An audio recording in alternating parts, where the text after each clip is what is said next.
Nah, jadi begitu teman-teman penyakitnya ya. Ketika kiprok dipasang, motor berbet gak bisa jalan sama sekali. Tapi ketika soket kiprok dilepas, si motor itu lancar-lancar saja, tidak ada penyakit apapun. Nah, setelah saya melakukan pengecekan, kita cek untuk jalur-jalurnya ya, kabel-kabelnya apakah ini terkoneksi dengan baik atau tidak. Kita gunakan apometer ya untuk melakukan pengecekan jalur kabel. Takutnya ada yang putus ataupun ada yang konslet. Tapi untuk masalah kabelnya ini tidak ada yang bermasalah teman-teman. Tidak ada masalah sama sekali ya. Udah saya cek sana sini itu aman-aman saja. Tapi tetap masih berbet. Kemudian saya mau coba cek bagian spoolnya apakah ada yang aneh atau tidak. Kita buka aja ya. Magnetnya, kipasnya kita buka menggunakan kunci 10. Kemudian magnet kita buka menggunakan kunci 14. Ini untuk motor Beat Karbu. Nah, magnet udah terlepas menggunakan tracker nomor 1, 2 ataupun nomor 3 untuk merek Tech Giro. Kemudian di sini saya menemukan baut yang nyempil di bagian spoolnya. Kok ada baut di sini ya? Apakah ini yang menyebabkan berbetnya itu ya? Nanti saja kita cek ya setelah bautnya ini diambil. Nah, dan alhamdulillah untungnya saya buka magnet ada baut ya. Jadi saya punya baut satu, dapat baut nih teman-teman di bagian magnet. Nah, saya mau cek dulu di bagian dalam spoolnya ya. Takutnya ada yang terluka di bagian dalamnya sini. Saya mau cek dulu. Nah, saya bongkar seperti ini. Saya memastikan apakah lilitan spool ada yang tergores atau tidak. Dan ternyata ini masih aman meskipun ada nyempil baut. Jadi tidak merusak bagian spool itu teman-teman. Nah, saya semprot aja kemudian saya pasangkan lagi ya teman-teman, karena di sini saya masih bingung ya. Kebingungan teman-teman karena penyakitnya tidak ketemu-ketemu. Nah, saya pasangkan lagi pulser, spool, kemudian platnya kita pasangkan seperti posisi semula ya teman-teman.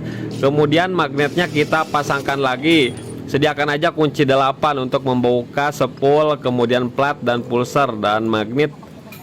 Kita pasang lagi magnet dan ring dan murnya ya, kita kencangkan. Nah, setelah dikencangkan seperti ini kita coba tes lagi ya. Tes apakah sudah berhasil atau tidak berbetnya ini.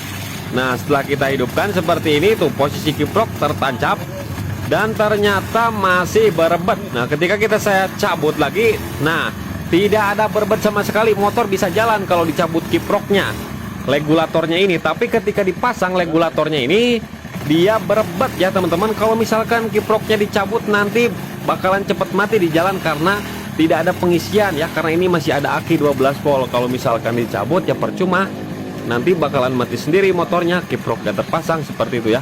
Nah, saya coba cabut soket lampu yang ke belakang ini. Nah, dan ternyata tetap sama aja teman-teman, tidak ada pengaruhnya. Saya mencabut soket takutnya ada yang konslet ya di belakang lampu-lampu gitu ya. Tidak masalah ternyata lampu belakang. Nah, jadi saya kebingungan nih ketika dicabut tuh motor langsung normal ketika dicabut kiprok. Ketika saya coba kiprok yang baru ini, nah saya pasangkan lagi, tetap aja teman-teman ya masih berebet parah seperti itu. Ini motor nggak bisa jalan sama sekali. Apa sih ini penyebabnya bisa seperti ini? Nah, kemudian saya coba cek lagi di sini ya. Nah, saya coba cabut dulu kabel kuning ya, lampunya, kabel lampu dari spool saya cabut dulu nih. Nah, saya coba hidupkan lagi nih. Nah, setelah dicabut lampu kuning ataupun spool lampunya, motor jadi normal teman-teman. Kiprok terpasang ya, kiprok terpasang, cuman kabel kuning saya cabut, ini motor jadi normal nih. Tuh, normal teman-teman, tidak ada berbet sama sekali. Berarti ini ada salah satu penyebabnya di bagian kabel. Nah, kemudian saya coba cek, saya bongkar dulu bodinya nih. Barangkali ada kabel konslet ya, kabel lampu. Dan ternyata saya cek-cek seperti ini, meskipun ada bekasan digigit tikus, tapi kabel tidak ada yang putus teman-teman. Tuh, jadinya masih aman-aman saja untuk kabelnya ya. Saya makin bingung di sini. Nah, ketika saya pasangkan lagi nih, saya pasangkan ya spool lampunya, motor berebet ya, masih berebet teman-teman. Tuh, masih berebet. Nah, saya cabut tuh, normal, motor normal lagi. Ketika pasang berebet lagi. Saya cabut berebet lagi. Kemudian saya coba lagi cabut soket yang ke belakang. Nah, ternyata sama aja, nihil hasilnya ya, tetap berebet. Jadi aneh sekali ini kenapa nih. Kemudian saya melakukan pengecekan yang lainnya lagi nih teman-teman. Kemudian saya sediakan kabel sedikit untuk mencoba jemperan-jemperannya ya. Tuh, ini saya coba, masih coba-coba. Kok bisa ini kabel kuning ketika dipasang berebet, ketika dicabut berebetnya hilang? Ada masalah apa ini ya? Nah, jadi saya makin bingung di sini. Kemudian saya ambil kabel nih 20 cm, saya coba jumper di kabel masanya nih. Kabel masa yang hijau ini kan di soket ada tuh. Nah, saya coba jumper dulu di sini. Nah, ketika saya jumper di kabel masanya ini yang hijau yang ada di soketnya itu, motor berebetnya jadi mendingan teman-teman. Tidak ada berebet-berebet ya. Nah, saya coba cabut nih soketnya biar enak ya saya ngejumpernya seperti ini. Nah, langsung saya masukkan di kabel hijau masa. Nah, saya tambah masa di sini. Nah, tambah masa ya. Dan motor pun ini tidak ada berebet teman-teman. Setelah saya tambah masa jumper seperti ini ya, tuh kabel kuning posisi dibuka ataupun dipasang itu sudah sembuh teman-teman. Sembuh ya, sembuh tuh, lihat, dipasang tidak ada berebet.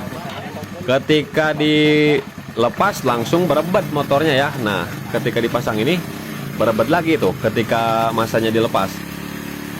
Nah, jadi di sini saya dapat pencerahan ya teman-teman, dapat kecerahan alhamdulillah yang sekian waktu ataupun berjam-jam saya menangani kasus ini. Kemudian saya cek di bagian box filter ya, kabel masanya saya cek dulu. Apa sih, apakah ada yang aneh atau tidak? Nah, kita buka box filternya dulu ya teman-teman. Nah, dan ternyata di sini saya juga dapat pencerahan teman-teman. Ya, setelah saya buka box filternya ini, ternyata kabel masanya ini ada yang oblak ya. Jadi tidak kencang bautnya dan salah penyimpanan. Jadi bautnya itu disimpan di baut yang plus itu teman-teman. Kurang kencang ya. Kalau boleh-boleh saja. Yang penting kencang maupun disimpan di situ. Nah, saya pindahkan ini kabelnya. Yang satunya kan ada dua kabel masa ya. Nah, yang satunya itu yang ke aki itu kurang masa, longgar teman-teman. Jadi bautnya longgar. Nah, saya pindahkan nih kabel masanya ke baut yang baut kunci 8 ya. Nah, saya kencangkan, udah tuh beres dua-duanya, saya kencangkan ya kabel masanya ataupun ground ya teman-teman. Kemudian saya pasang lagi box filternya. Pasangkan selang AIS, kemudian filter hawanya saya pasangkan. Nah, setelah terpasang seperti ini, saya coba hidupkan teman-teman. Dan alhamdulillah teman-teman, ini motor sudah sembuh, langsung sembuh teman-teman. Berebetnya sekarang tidak ada. Nah, posisi kabel kuning sudah terpasang ya, kiprok sudah terpasang, semuanya ini sudah dipasang ya teman-teman. Sudah dipasang-pasangkan lagi. Yang soket ke lampu belakang belum, karena tidak ada masalah sih tadi. Nah, sekarang motor dihidupkan lebih mantap teman-teman ya. Lebih normal, tidak ada berebet sama sekali. Pokoknya ini motor tidak bisa jalan sama sekali, berebet gitu ya. Pokoknya heran saya juga penyakitnya ini. Tapi kadang-kadang teman-teman, masalahnya yang saya bingung, kadang-kadang normal, kadang-kadang tidak, kadang normal, kadang tidak. Nah, jadi yang menyebabkan saya bingung itu seperti itu penyakitnya. Tapi alhamdulillah sekarang udah ketemu ya, gara-gara kabel masanya longgar, tidak kencang teman-teman. Nah, di starter cek bur udah dicoba sekarang, dan motor sudah diambil sama pemiliknya dan berhasil ya, sudah cair teman-teman. Jadi seperti itulah teman-teman informasinya. Mudah-mudahan video ini bermanfaat.